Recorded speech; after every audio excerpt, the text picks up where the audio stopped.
Good morning all of you. Unit second chapter third के अंदर next topic आता है current density.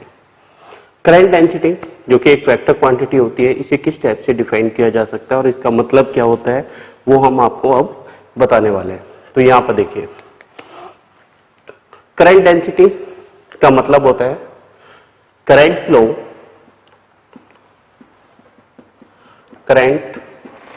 Flow per unit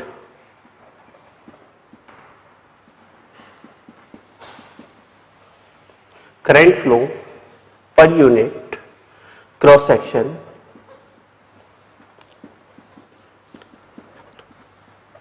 area. Current flow per unit cross section area. तो इसे आप ऐसे समझ सकते हैं, J equal to I by A. हम यहां पर इसे वेक्टर से इंडिकेट नहीं करेंगे। अगर हम यहां वेक्टर लगाते हैं, ये करंट स्केलर है, यहां वेक्टर लगाएंगे तो वो गलत हो जाएगा। जैसे J vector equal to I upon A vector, ये वाला स्टेप गलत है। क्यों गलत है? किसी स्केलर को वेक्टर से इस टाइप से डिवाइड नहीं किया जा सकता, लेकिन हाँ इस स्टेप को इस टाइप से लिखा जा सकता है, I equal to J dot A vector. यहां पर J का मतलब क्या हो गया? J का मतलब हो गया करंट डेंसिटी। A का मतलब क्या हो गया? Area of cross section.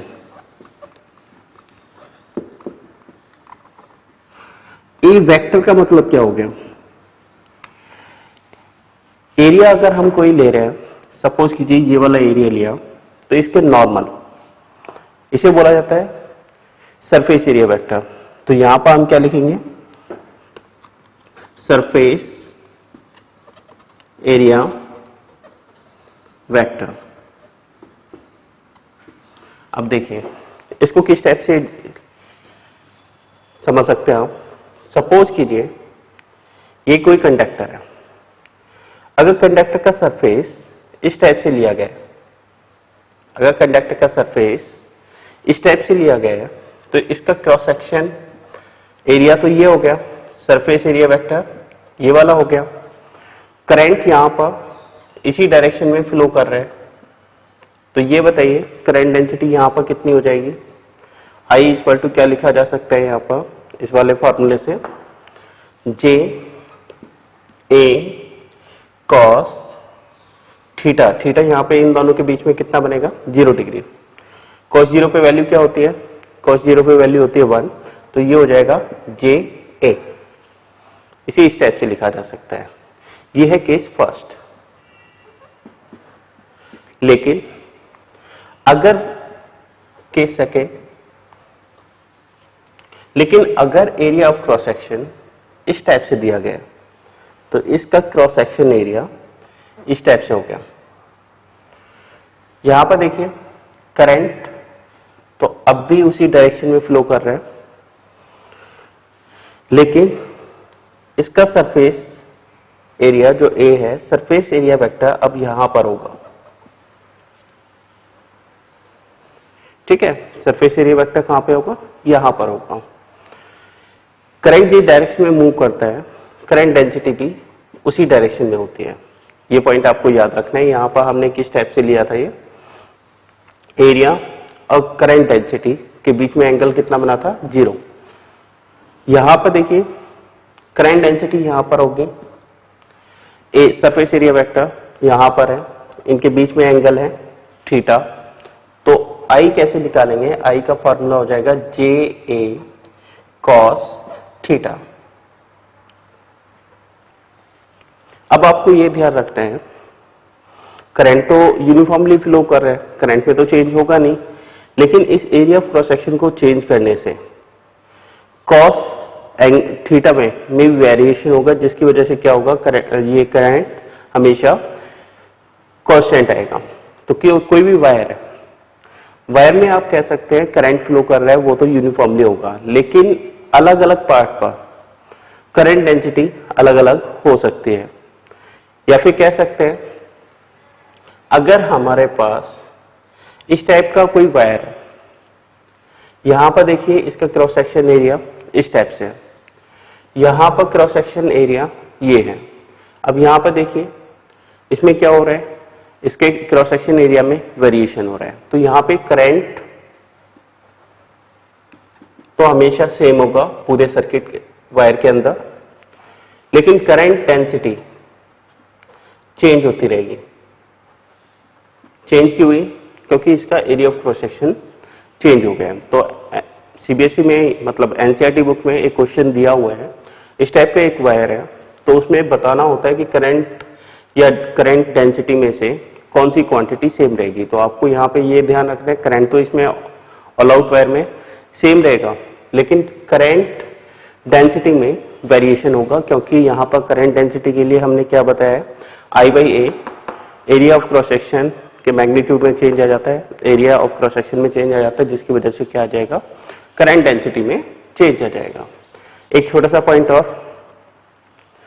Point ये है, पहला point current density vector quantity है। Current density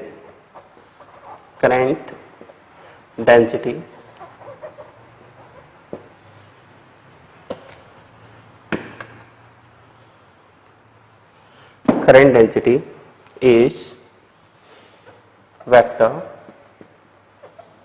quantity। दूसरा point, SI unit of current density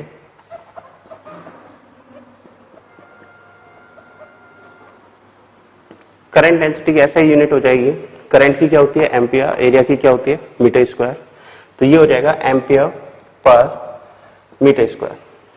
तो करंट डेंसिटी को इस टाइप से लिखा जा सकता है। ठीक है, एक पॉइंट और, relation of current density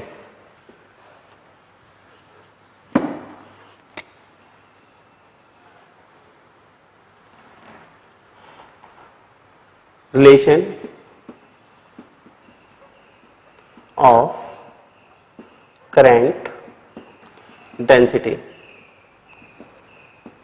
with conductivity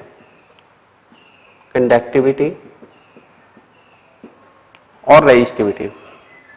तो यहां पर देखिए J इक्वल टू हमने क्या लिखा है I/A। I का मतलब क्या होता है, करंट और ड्यूब वेलोसिटी में रिलेशन बताया गया था NEA/VD अपॉन A, इसे कैंसिल, ये कितना हो गया J इक्वल टू NEVD। ठीक है, ये इतना आ गया। VD का फॉर्मूला क्या होता था, VD का फॉर्मूला होता था EE टाउ अपॉन M, ये आपको पहले लास्ट टॉपिक में बताया गया है। ये वैल्यू यहाँ पे पुट करूं तो J कितना हो जाएगा NE टाउ अपॉन M, इसे इस टाइप से लिखा जा सकता है। तो ये कितना हो गया, ये हो गया NE square E tau by M, इसे इस टाइप से लिखा जा सकता है। J equal to NE square tau by M into E लिखा जा सकता है।